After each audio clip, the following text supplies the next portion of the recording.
后来为着要甲目前还佫调离的中国乌北的台湾人接倒来，海基会今仔日宣布，已经请华航来协助指定2班上海飞桃园的航班，伫3月29到30这2天，要甲人接倒来台湾。都是晚上7点50分从上海浦东机场起飞，预计9点50分抵达桃园。从今天上午开始，我们受理并协助旅客统一定位，请滞留湖北而有意回台的国人，可以尽速跟本会紧急服务专线联络。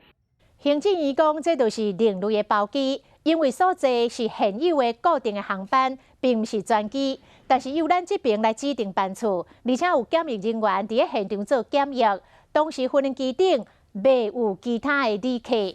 也毋过会当坐这2台包机的，也是无包括调离的武汉的台湾人。目前政府嘛咧研究4月初8武汉解除封城进程，要安怎安排专机，甲武汉的台湾人接倒来。